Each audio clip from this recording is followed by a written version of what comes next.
এই হইল কুজু বুড়ি। বুড়ি ছোট কিন্তু চালাকি তার গগন ছোঁয়া। কুজু বুড়ি গরুটা দেখে বলল, আহা, গরুটা আমার, লেজে কালা দাগ তো আমিই দিছিলাম। গ্রামবাসী বললেন, হায় হায় বুড়ি, এই গরু তো হালু মিয়ার, তোর তো লেজে দাগ দেওয়ার হিম্মত নাই। কুজু বুড়ি জিভ ধরে বলেন, চুপ কর বেটারা, গরু আমার, না মানলে থানায় যাবো।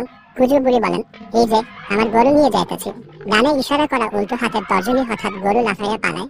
বুড়ি ধপাস করে কাঁধে পড়ে যায়। গ্রামবাসী বলেন, হা হা হা, চালাকি করতে গিয়ে তুই নিজেই কাদায় ডুবলি কুজু বুড়ি, অতিরিক্ত চালাকি করলে কাদায় গিয়াই শেষ।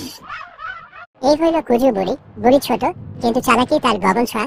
কুজু বুড়ি গরুটা দেখে বলল, আহা, গরুটা আমার, লেজে কালা দাগ তো আমিই দিছিলাম। গ্রামবাসী বললেন, হায় হায় বুড়ি, এই গরু তো হালু মিয়ার, তোর তো লেজে দাগ দেওয়ার হিম্মত নাই। কুজু বুড়ি জিভ ধরে বলেন, চুপ কর বেটারা, গরু আমার, না মানলে থানায় যাবো। কুজু বুড়ি বলেন, এই যে আমার গরু নিয়ে যাইতেছি। ডানে ইশারা করা উল্টো হাতের তর্জনী হঠাৎ গরু লাফাইয়া পালায়। বুড়ি ধপাস করে কাঁধে পড়ে যায়। গ্রামবাসী বলেন, হা হা হা, চালাকি করতে গিয়ে তুই নিজেই কাদায় ডুবলি কুজু বুড়ি, অতিরিক্ত চালাকি করলে কাদায় গিয়াই শেষ।